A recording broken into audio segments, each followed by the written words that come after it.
This is a true story, though even I still find it hard to believe. When I worked on a ship as a cadet, it was my first and last FG ship.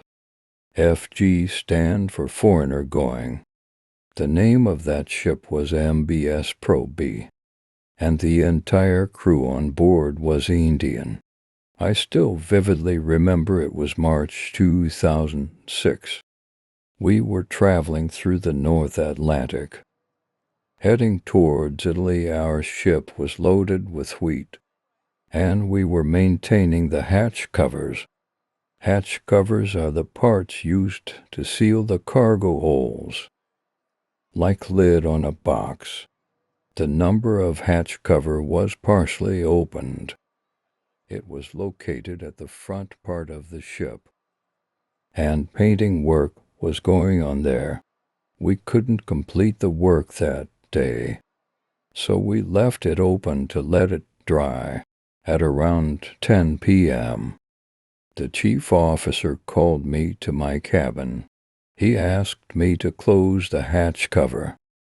I grabbed my torch, changed my shoes, and went out to close it. I reached the hatch and switched on the hydraulic pump. I closed one cover and proceeded to the second one.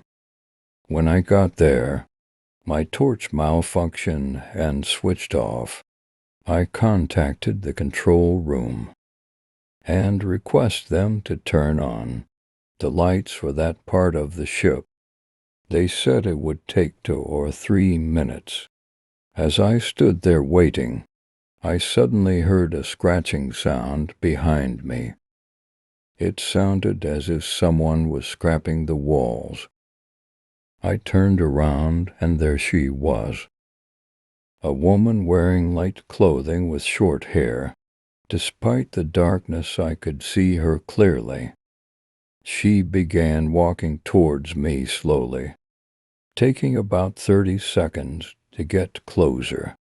I was in complete shock. A woman on a ship in the middle of North Atlantic. It made no sense now. She was only inches away from me. She was incredibly beautiful, glowing even, but her skin was yellow. Her eyes were filled with grief and overwhelming sadness. Then all of a sudden, the light came on. I glanced at the lights for just a second, and when I turned back to look at her, she had vanished. I fainted. When I regained consciousness, the chief officer was bent on me, softly asking what happened. He was a kind man. He didn't press me too much. He asked everyone to leave my cabin, saying I needed rest. He assigned duty 7 to take care of me the next day. I told him everything. He calmly said, "Don't worry about it. It's probably just the result of overwork." At the time, I tried to believe him and not dwell on it too much.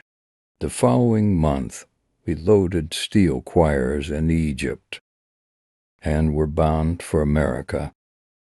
I was in my duty to record temperature every day for days after our departure. I went to check the temperature in cargo hold No. 5. As I was noting down the temperature, I suddenly felt the need to turn around. And there she was again, the same woman sitting between the steel coils crying. Her face was wet with tears, summoning all my courage. I asked her who she was, but she didn't answer. I asked again, but still she remained silent. Strangely, I found myself growing braver. I shouted at her, demanding to know what she wanted. I regret shouting now at that moment. The ship began shaking violently. It was unexpected and dangerous, especially with those heavy steel coils around me. Just then the guard from hatch 5 descended some steps and told me to come up. His voice snapped me out of my state, and I turned back to look at the woman. But she was gone. After that incident, she started to appear more frequently, almost as if she had become a part of my life. I saw her near the crew restroom, or evening after dinner. After a few days, I spotted her again in the radio room. She began to show up regularly. It started to affect my work.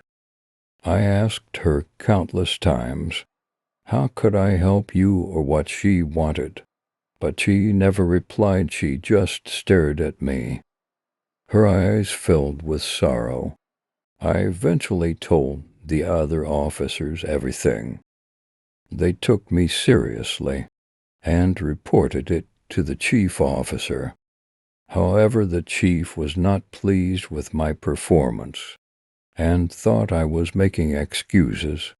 To lift my spirits, the officers organized a small party for me. We drank, and in my intoxicated state, I broke down in tears. I kept talking about that woman, saying I never harmed anyone, especially not a woman. Why is this happening to me? I returned to my cabin afterward and fall asleep. That night I felt someone trying to pull my blanket off. When I opened my eyes, there she was standing in front of me. The lights were on, and she was dressed in blue gown, wearing some sort of cap on her head. My body felt heavy, and I started shivering. She came closer and sat down on my bed gently. She placed her hand on my forehead and began speaking in a strange language.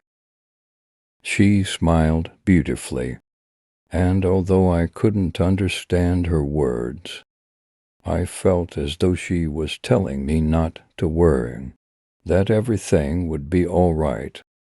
Despite the terror of that movement, a sense of calm washed over me.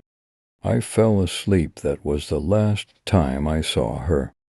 To this day I don't know who was she, but after that night she never appeared again. What she wanted or why she appeared to me,